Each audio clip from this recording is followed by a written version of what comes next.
अनुज के इस अनादर का वनराज को करना पड़ेगा भुगतान।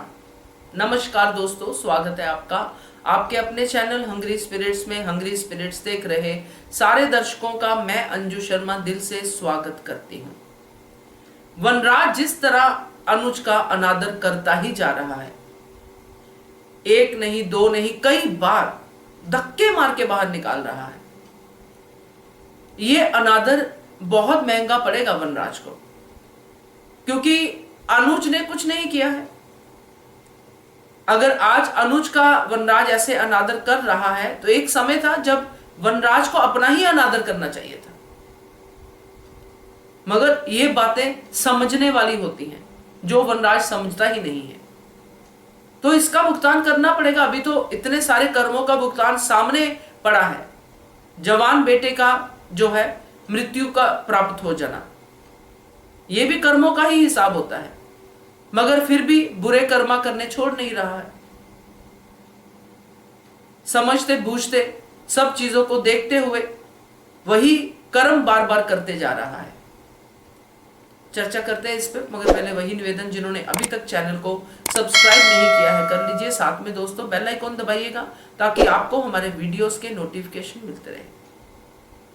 आप सबको याद होगा वो सीन जिसमें अनुज और वनराज में फाइट हुई थी और काव्या ने उस फाइट को देखा था, और अनुज की तरफ से फाइट नहीं थी। वनराज ने अनुज को एक पहाड़ी पे बुलाया और वो सब आर्गुमेंट हुआ जो कि वनराज की तरफ से था, और ऐसे ही वनराज धक्के मारने वाली सिचुएशन में था। और जब अनुज गिरता है वनराज बचाता है, दोनों गिरते हैं वगैरह वगैरह जो भी कुछ हुआ, मगर ये जो भी कुछ उस पास्ट में हुआ किसकी वजह से हुआ? वनराज की वजह से। यहां पे हम क्लियरली कह सकते थे कि वनराज की वजह से हुआ है, क्योंकि कोई भी सिचुएशन ऐसी नहीं थी जो बात घर पे ना हो सके, या किसी होटल रूम में ना हो सके, या कहीं भी ना हो सके। सिर्फ हिल टॉप पे बुला के वहां से गिरना, ये सब क्या था वो? तब वनराज ने अपने आप को थोड़े समय के लिए दोषी समझा, क्योंकि अनुज बच गया, और अनुज ने उसको उस गिल्ट में से निकालने की कोशिश की। ये अनुज ही था जिसने ऐसा किया। इसीलिए हम लोग अब बार बार इस बात को कर रहे हैं, क्योंकि अनुज का कैरेक्टर अनुपमा से ऊपर जा रहा है। अनुज का जितना पास्ट ग्राफ देखोगे उसमें आपको अनुज की अच्छाइयां ही नजर आएंगी, अनुज के स्टैंड ही नजर आएंगे, सही समय पे सही बात को करना ही नजर आएगा। और वनराज की गिल्ट को कम किया, सबको बताया कि इसमें वनराज की कोई गलती नहीं थी, वनराज ने तो मुझे बचाने की कोशिश की।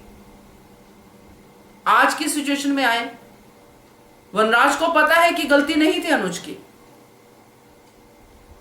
क्योंकि वनराज तो वहां पे मौजूद था, मगर बेटा चला गया है तो गलती ही अनुज की है। और अब अनुपमा, क्योंकि अनुपमा ने अनुज को वैसे ट्रीट नहीं किया, अनुपमा ने अनुज का अनादर होते देखा, बोली तो उसने भी अनादर ही किया कि तुम यहां से चले जाओ, फिलहाल के लिए चले जाओ। यह अनादर ही होता है। आप किसी को शोक सभा से निकाल दो, यह अनादर ही होता है। अनादर कर दिया अनुपमा ने भी अनुज का, अब तो वनराज और चौड़ा हो जाएगा। उसको लगेगा कि अब तो अनुपमा अनुज के साथ जाएगी ही नहीं, और अब तो मतलब मेरे हाथ में लड्डू ही लड्डू है, क्योंकि अल्टीमेटली हमेशा से वनराज का तो यही टारगेट रहा है। मगर ऐसा नहीं होगा दोस्तों। आज वनराज जो अनुज का अनादर कर रहा है, जो मुझे लगता है आने वाले समय में अनुज के लिए अनुपमा फिर से स्टैंड लेगी, क्योंकि अभी अनुपमा शायद अपने दुख में ज्यादा ही चली गई है, और कहीं ना कहीं अनुज को दोषी मान भी रही है। मगर जब ठंडे दिमाग से चीजों को सोचेगी, जब अपने इस दर्द से बाहर निकलेगी, तो वो अनुज के साथ ही मिलेगी, और यहीं पे वो वनराज को भी आईना दिखाएगी कि आप तो ये बातें कर ही नहीं सकते। तो इस तरीके से या किसी और तरीके से कान्हा जी इस बात का इंसाफ जरूर करेंगे, और वनराज को इस अनादर का जरूर भुगतान करना पड़ेगा। क्या कहते हो आप इसके बारे में कमेंट कीजिएगा। देखते रहिए channel hungry spirits. Thank you so much. Subscribe to our channel by clicking the subscribe button. Click the bell button and enjoy the latest uploads from our channel.